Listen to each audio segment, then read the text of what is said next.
जिसने देश विदेश में हिंदुत्व की पताका को फहराया है, ऐसे हमारे बीच उपस्थित आदरणीय टाइगर श्री राजा सिंह जी का हम इस मंच पर स्वागत करते हैं और उनसे निवेदन करती हूँ कि ये लालायित हिंदुओं को आकर संबोधित करें और इस धर्म सभा को अनुग्रहित करें।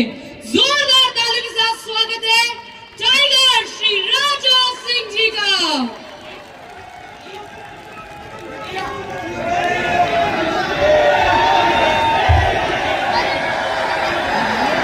अरे देखो देखो कौन आया, अरे देखो देखो कौन आया। जय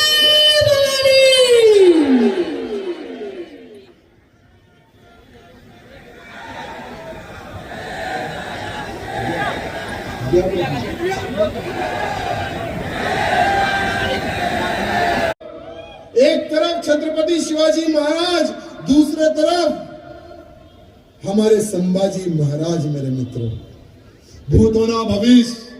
आज के हिंदू को संभाजी महाराज के बारे में पता नहीं चलता अगर छावा मूवी नहीं बनती। कितने लोग देखा है छावा मूवी? कितने लोग देखा है? अभी एक शतक मूवी आ रही है राष्ट्रीय स्वयंसेवक संघ पर, एक बहुत सुंदर शतक मूवी बनी है, 19 फरवरी को रिलीज हो रही है। हर वो हिंदू देखे संघ क्या है तुम सबको पता चलेगा। मेरे मित्रों, संभाजी महाराज ने भी 120 युद्ध लड़े हैं। छत्रपति संभाजी महाराज ने 120 युद्ध लड़े हैं, एक भी युद्ध संभाजी महाराज ने नहीं हारा। मेरे मित्रों, वो समय पर कहते हैं ना, हमें तो साले अपनों ने लूटा है, गैरों में कहां दम था। वो समय पर भी उनके साले ने संभाजी महाराज की इंफॉर्मेशन दे दिया कि संभाजी सिर्फ 500 सैनिकों के साथ। निश्चित ही आप लोग बहुत ज्यादा उत्साहित हैं, लेकिन उसके लिए आप सभी से निवेदन है कि कृपया करके अब हम पूरे धैर्य के साथ इस धर्म सभा को सुनेंगे। और मैं पुनः आग्रह कर रही हूँ टाइगर श्री राजा सिंह जी से कि कृपया करके वे अपना संबोधन यहाँ से प्रारंभ करें। प्रौढ़ प्रताप पुरंदर क्षत्रिय कुला वसंत सिंहासनाधीश्वर महाराज अधिराज योगीराज श्रीमंत श्री श्री छत्रपति शिवाजी महाराज की, छत्रपति शिवाजी महाराज की जय श्री राम, जय श्री राम, जय श्री राम। भारत माता की, भारत माता की। आज छिंदवाड़ा की इस पवित्र धरती पर 20-25 साल का बच्चा मोबाइल में बिजी है। आज की हमारी बहन बेटी इंस्टाग्राम में रील बनाने में बिजी है। आज की हमारी बहन बेटी कुंडी मत खड़काओ राजा, सीधे अंदर आ जाओ राजा, इस प्रकार के गलत गानों पर रील हमारी बहन बेटी बना रही है। और वही मुल्ले की बेटी,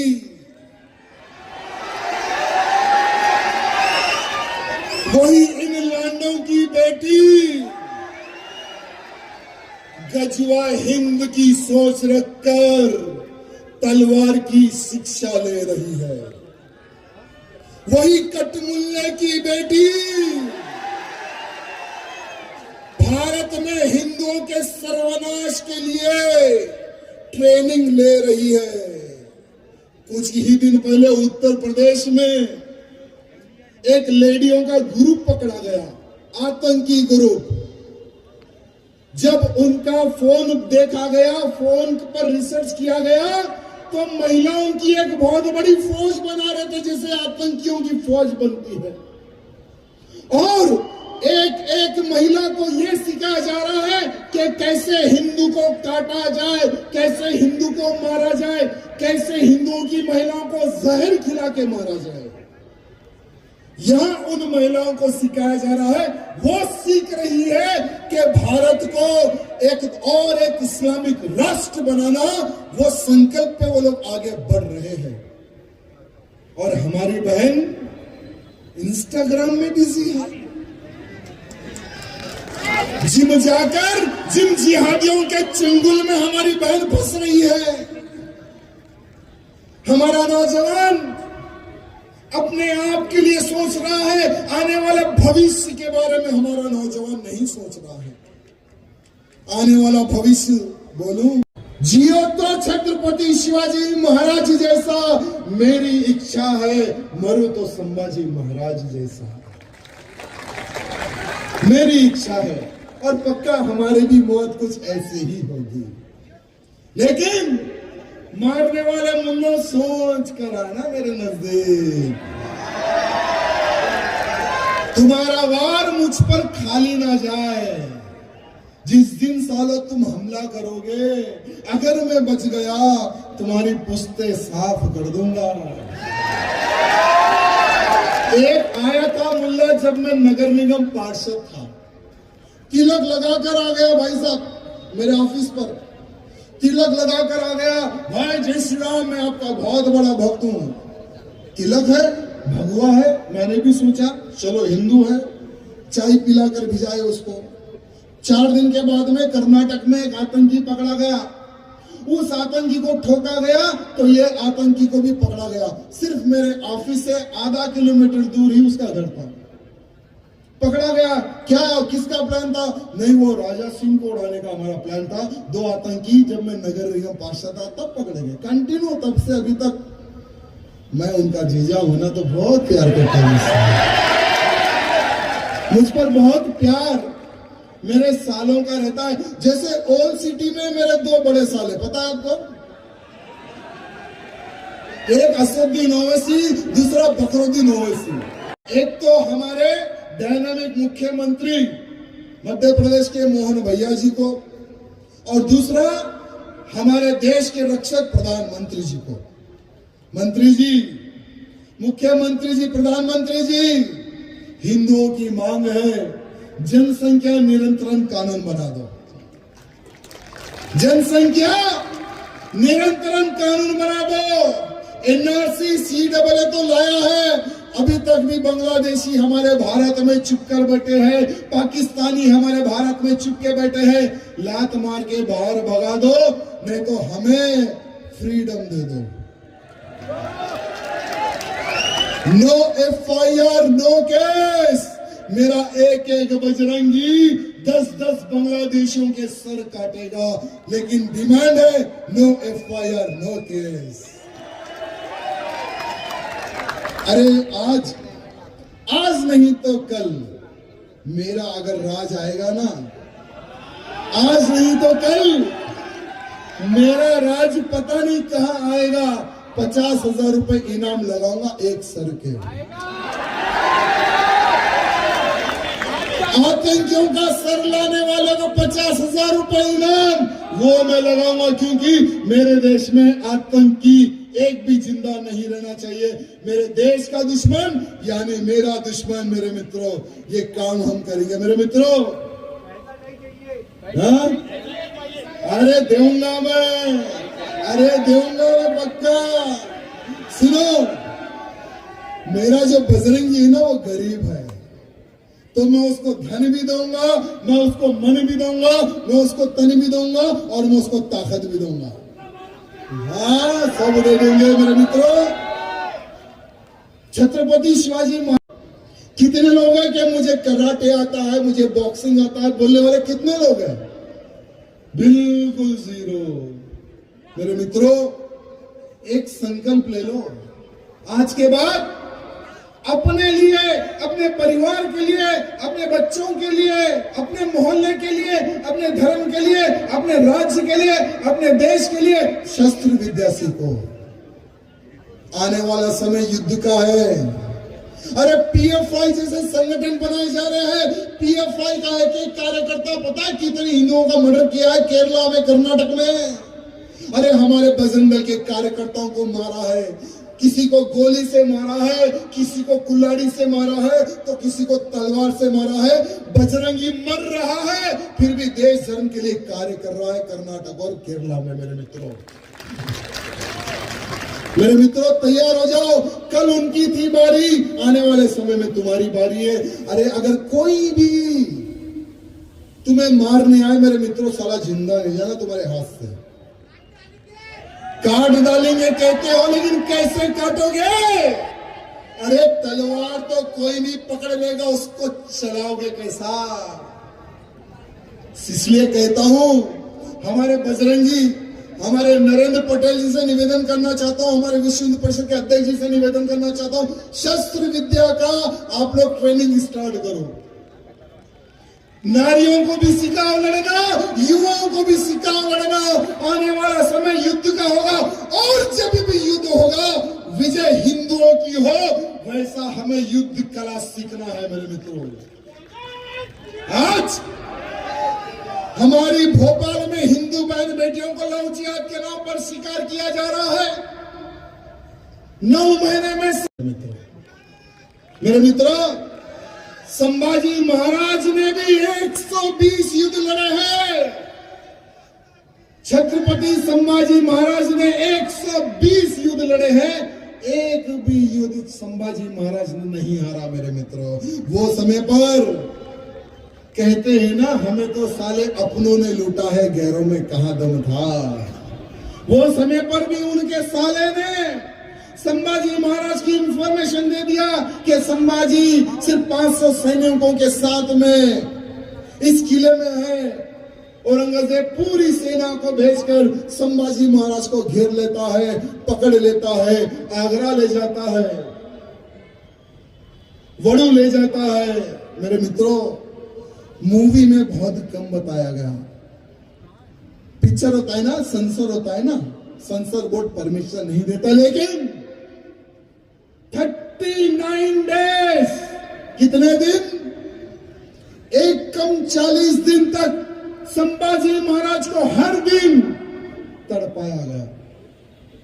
हर एक दिन संभाजी महाराज के पास सेना जाती थी, औरंगजेब खड़े रहकर ये बोलता था, अरे संभाजी बोल तुझे क्या चाहिए? किले चाहिए, धन चाहिए, दौलत चाहिए? तू जहां जिस नक्शे पर हाथ रखेगा वो तेरा हो जाएगा, बस तू इस्लाम कबूल कर ले, बस तू इस्लाम कबूल कर ले। रे संभाजी, तू अगर एक इस्लाम कबूल करेगा तो भारत पर मैं इस्लामिक राज ला सकूंगा, बस तू एक इस्लाम कबूल कर ले।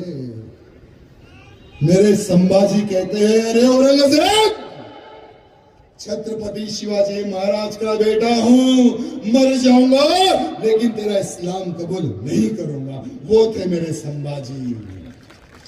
मेरे मित्रों, 39 डेज हर दिन संभाजी महाराज का एक अंग काटते थे।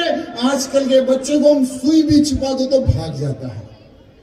आज के युवा को अगर पुलिस वाला डंडा भी मार दे तो घर के बाहर नहीं निकलता है। करेक्ट है ना? आज के नौजवान को एक छोटा सा अगर केस भी अगर लग जाए तो कहता है कि आज के बाद मैं धर्म कार्य नहीं करूंगा, क्योंकि मेरे ऊपर तो FIR हो गया है।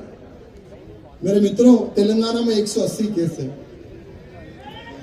तेलंगाना में 180 केस, आपके मध्य प्रदेश में 4 केस, महाराष्ट्र में 17, राजस्थान, छत्तीसगढ़, कर्नाटक ने तो पूरा राज्य ने मुझे बैन कर दिया है। कर्नाटक ने, पूरे राज्य ने मेरे भाषण पर प्रतिबंध लगा दिया। जैसा ही कार्यक्रम वहां के लोग लगाते हैं, मुझे नोटिस आ जाता है, आप 6 महीने तक इस जिले में पैर नहीं रख सकते। मेरे मित्रों, एक एक दिन, एक एक पल मेरे संभाजी को काटा गया, लेकिन संभाजी महाराज आखिरी दम तक बस एक ही एक हर वो घाव का मजा ले रहे थे, हर वो दर्द का मजा ले रहे थे।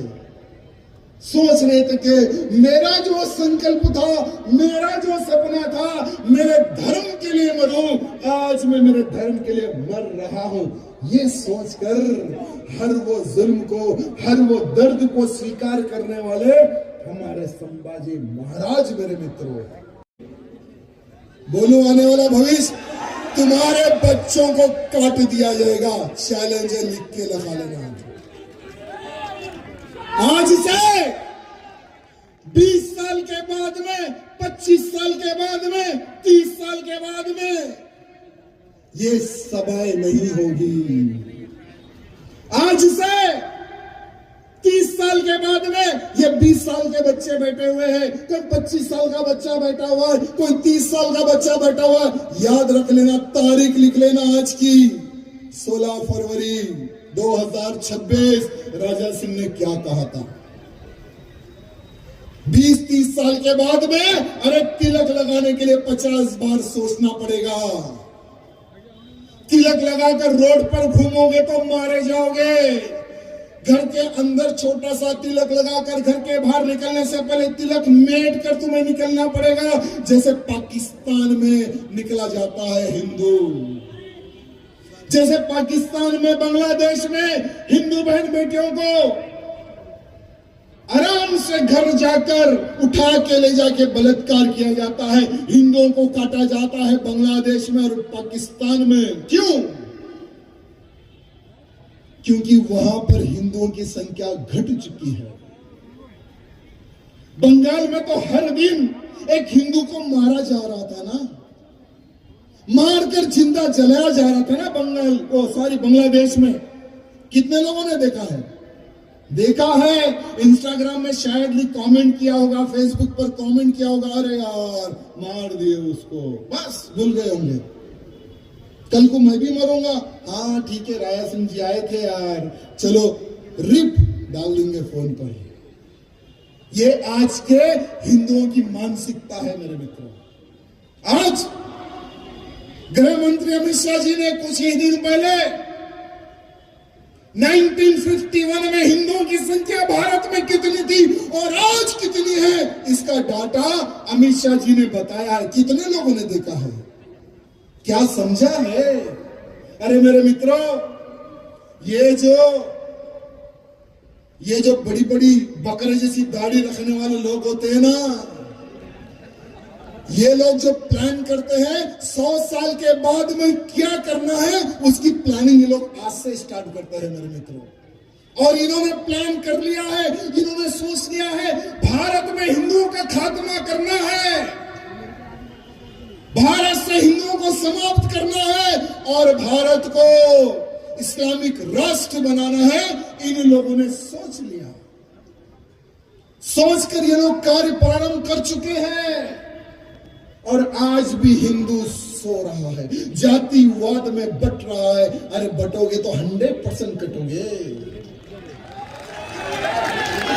कटना ही है। इसलिए मेरे मित्रों, हम दो हमारे दो की स्कीम छोड़ दो, हम दो हमारे दो की स्कीम छोड़ दो। अरे दुश्मन को देखो, वो तुम्हारे बच्चों का खात्मा करने की तैयारी कर रहा है।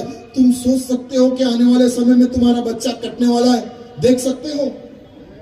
सोचो, इमेजिन करो, आप जब बूढ़े हो जाओगे, आप जब 50 साल के हो जाओगे, आप जब 60 साल के हो जाओगे, आपके बच्चे की गर्दन ऐसा काटा जाएगा आपके सामने, आपकी बेटी का बलात्कार किया जाएगा आपके सामने, कुछ उखाड़ नहीं पाओगे। क्यों? क्योंकि तुम्हारी जो जनसंख्या होगी वो बहुत ही कम हो जाएगी। अरे 78% पर आज हिंदू आ चुका है भारत में, 35% जिहादियों की संख्या भारत में बढ़ चुके हैं मेरे मित्रों।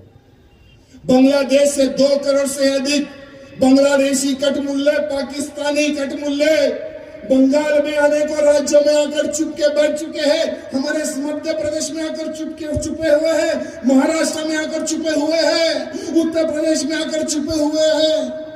हमारे हैदराबाद में तो सरकार ने ऑफिशियली कहा है 8000 बांग्लादेशी यहाँ पर है, उनको फाइनेंशियली फिजिकली सरकार पाल रही है। सोचो क्या होगा। हम तो शादी करते हैं, पहले तो भी हम दो हमारे दो बोलते थे, अब और भी हम लोग घट रहे हैं। हम दो हमारा, वहां तक आ गए, तो सोचो आगे भविष्य क्या होगा मेरे मित्रों आपका। सोचो, अरे छत्रपति शिवाजी महाराज वो समय पर अगर तलवार ना उठाते तो सोचो हम हिंदुओं का क्या होता मेरे मित्रों। छत्रपति शिवाजी महाराज के पास में एक ऐसे सैनिक थे जो एक सैनिक 100 मूल्यों पर भारी, ऐसे सैनिक, वीर सैनिक थे मेरे मित्रों छत्रपति शिवाजी महाराज के पास में। आज मेरे सामने बहुत सारे नौजवान मेरे मित्रों, छत्रपति शिवाजी महाराज का इतिहास तो आप सब लोगों ने सुन लिया है। अभी मैं आते आते एक न्यूज देख रहा था भैया जी, आते आते गुरुजी एक न्यूज देख रहा था कि महाराष्ट्र का एक पार्टी का अध्यक्ष है, वो कहता है कि टीपू सुल्तान और शिवाजी में कोई अंतर नहीं है। टीपू सुल्तान के बारे में बहुत सारे लोगों को पता नहीं, वो टीपू सुल्तान नहीं, वो टीपू शैतान है मेरे मित्रों। टीपू सुल्तान को एक नायक बताया गया, टीपू सुल्तान को एक हीरो बताया गया, द ग्रेट टीपू सुल्तान। जब हम छोटे थे ना, तब एक एपिसोड आता था DD1 में, द ग्रेट टीपू सुल्तान। सवेरे सवेरे सारे काम छोड़कर, शायद वो संडे को आता था एपिसोड, सब लोग बैठ के देखते थे कि द ग्रेट टीपू सुल्तान, उसकी महानता के बारे में बताया जाता था। यानी बचपने से टीपू सुल्तान को हीरो बताने का प्रयत्न किया गया। लेकिन आज सोशल मीडिया का जमाना आ गया है, आज सोशल मीडिया का जमाना आ चुका है। आज टीपू सुल्तान नहीं, वो टीपू शैतान है। आज का हिंदू जान चुका है, आज का हिंदू समझ चुका है। टीपू सुल्तान मैसूर का राजा, कुछ लोग कहते हैं, वो ओवैसी भड़वा कहता है कि टीपू सुल्तान एक सच्चा देशभक्त है। अबे कहां से देशभक्त है रे, कहां से है, कौन सी किताब में पढ़ा है? चल मैं तुझे किताब पढ़ाता हूं, पढ़ ले। टीपू सुल्तान मैसूर का राजा, टीपू सुल्तान की तलवार के बारे में तो तूने बताया है, टीपू सुल्तान की अंगूठी पर राम लिखा हुआ है, ये भी तूने बताया है। लेकिन उसके पीछे का राज मैं बताता हूं रे, वैसे सुन। टीपू सुल्तान की तलवार पर उर्दू में आयतें लिखी हुई है। पता है क्या लिखी हुई है आयतों में? मेरी तलवार काफिरों का खून पीने के लिए चमक रही है, ये टीपू सुल्तान की हैंडल पर लिखा हुआ है। गूगल पे जाना, टीपू सुल्तान की तलवार सर्च करना, उसको जूम करना, स्क्रीनशॉट लेना। आजकल चाहे उर्दू हो, तेलुगु हो, हिंदी हो, इमीडिएट ट्रांसलेशन हो जाता है गूगल में, चेंज करके देख लेना। उसमें यही लिखा हुआ है कि मेरी ये तलवार काफिरों का खून पीने के लिए चमक रही है। काफिर माने कौन? काफिर माने कौन? इतना ही नहीं मेरे मित्रों, यही टीपू सुल्तान शैतान के बच्चे ने अनेकों, यानी टीपू सुल्तान को दक्षिण का औरंगजेब कहा जाता था। टीपू सुल्तान को दक्षिण का औरंगजेब कहा जाता था। अनेकों हिंदुओं का कत्लेआम टीपू सुल्तान ने उसके राज्य में किया मेरे मित्रों। मैं आपको बताना चाहूंगा, कर्नाटक के कालीकट में 7,000 ब्राह्मणों का सर काटने वाला ये टीपू सुल्तान। कुर्क हो, कोयम्बतूर हो, केरला हो, अनेकों राज्यों में हिंदुओं का धर्मांतरण करने वाला ये टीपू सुल्तान मेरे मित्रों। इतना ही नहीं मेरे मित्रों, 2000 हमारे ब्राह्मणों की महिलाओं के साथ में बलात्कार करने वाला ये टीपू सुल्तान। सिर्फ बलात्कार ही नहीं, जो हमारी महिलाओं के जो छोटे बच्चे होते थे, उन महिलाओं के गले में उन छोटे बच्चों को बांधकर मारने वाला ये टीपू सुल्तान नहीं, ये शैतान है मेरे मित्रों। आज भी कर्नाटक के मेलकोटे गांव में 200 साल से दीपावली नहीं मनाती, पता है आपको? 200 साल से कर्नाटक के मेलकोटा गांव में काली दीपावली मनाई जाती है। काली दीपावली क्यों? क्योंकि दीपावली के अवसर पे ही दीपावली के अवसर पे ही वहां के ब्राह्मणों का कत्लेआम करने वाला यही टीपू शैतान है मेरे मित्रों। आज ये सुअर के बच्चे कहते हैं कि टीपू सुल्तान देशभक्त है। अरे हिंदू मंदिरों को तोड़कर पैसा लूटने वाला, हिंदू मंदिरों को तोड़कर सोना चांदी लूटकर वही सोने चांदी को बचाने के लिए अंग्रेजों से लड़ा था इसने, राज्य बचाने के लिए नहीं, खुद के धन को, खुद के परिवार को बचाने के लिए लड़ने वाला टीपू शैतान। ये टीपू सुल्तान, ये टीपू शैतान का इतिहास है मेरे मित्रों। आज मैं आप सबको यही आज कहना चाहूंगा कि भारत देश की आजादी कराने के लिए अनेकों देशभक्तों ने प्राणों का बलिदान दिया है ना। भारत देश को आजाद कराने के लिए कईयों देशभक्तों ने अपने प्राणों का बलिदान दिया है, लेकिन जब भारत सरकार कहती है कि वंदे मातरम तो गाना ही पड़ेगा, वंदे मातरम तो गाना ही पड़ेगा, तो ओवैसी जैसे बुलडॉग कईयों कुत्ते भौंकने लगे, कहने लगे कि हम वंदे मातरम नहीं गाएंगे। तो बेटा सुन, वंदे मातरम गाना होगा, वंदे मातरम गाना होगा, वरना यहां से जाना होगा। नहीं गाए तो फोड़ फोड़ के भगा देंगे, हम तुझको तेरी औकात बता देंगे। मेरे मित्रों, ये भारत देश नया भारत है और यहां पर जो भगवत चाहेगा वही होगा, लेकिन तभी होगा जब हिंदू एक होगा।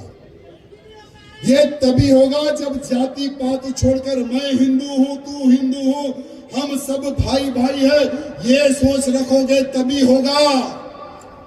सरकारें तभी सुनती है जब सरकार को सुनाने वाला होना चाहिए। सरकारें तभी सुनती है जब सरकार को सुनाने वाला चाहिए। माइक खोल दे भाई, चेक हेलो हेलो, हाँ आ गया। मेरे मित्रों, सरकार को सुनाने के लिए कान खोलने की आवश्यकता है, चाहे सरकार किसकी भी क्यों ना हो। लेकिन अगर मेरा ये हिंदू, अगर ये मेरा राम भक्त, ये मेरा हनुमान जी भक्त जात पात को छोड़ देना, सरकार को तुम जो कहोगे वो सरकार को सुनना पड़ेगा। सरकार को जो तुम कहोगे वो सरकार को सुनना पड़ेगा। नहीं तो मेरे मित्रों, मैं देखता हूं भैया जी, चुनाव के समय पर हम लोग जातिवाद में बढ़ जाते हैं और जो सच्चा जो हिंदू है ना वो हार जाता है बेचारा। मेरे मित्रों, आपको ऐसे नेताओं को तैयार करना है। आपको, ठीक है थोड़ा पॉलिटिकल बात करेंगे, आपको ऐसे राजनेताओं को तैयार करना है जो राजनेता कहे कि हे बजरंगी तू आगे बढ़, मैं तेरे साथ हूं। हे बजरंगी, आज गैया मैया का दूध मैंने भी पिया है, गैया मैया का दूध तूने भी पिया है, आज गैया मैया के दूध का कर्ज निभाने का समय है, तू लड़, मैं तेरे साथ हूं। ऐसा बोलने वाला नेता हमें चाहिए। आज गौ माता की रक्षा करने वाला नेता हमें चाहिए। ये नहीं कि चंद वोटों के लिए सर झुका दे, ऐसा नपुंसक नेता हमें नहीं चाहिए मेरे मित्रों। हमें धर्म के लिए लड़ने वाला नेता चाहिए, हमें देश के लिए लड़ने वाला नेता चाहिए, हमें वोट का भिखारी नेता नहीं चाहिए। ऐसे नेताओं को तैयार करो जो हिंदुत्व के लिए अपनी जान दे सके, नारी शक्ति के लिए अपने प्राण दे सके। ऐसे नेताओं का निर्माण करो मेरे मित्रों, क्योंकि नेता अच्छा बनेगा तो ही तुम्हें ताकत मिलेगी। मेरे मित्रों, आज हम सब लोगों की फोन टच लाइट, ऊपर तो तारे नहीं दिख रहे, नीचे तारे बता देंगे। आज हम सब लोग संकल्प लेंगे, पूरे के पूरे खड़े हो जाओ। फोन टॉर्च लाइट, जितनों के पास फोन है सबके टॉर्च लाइट खोल लो,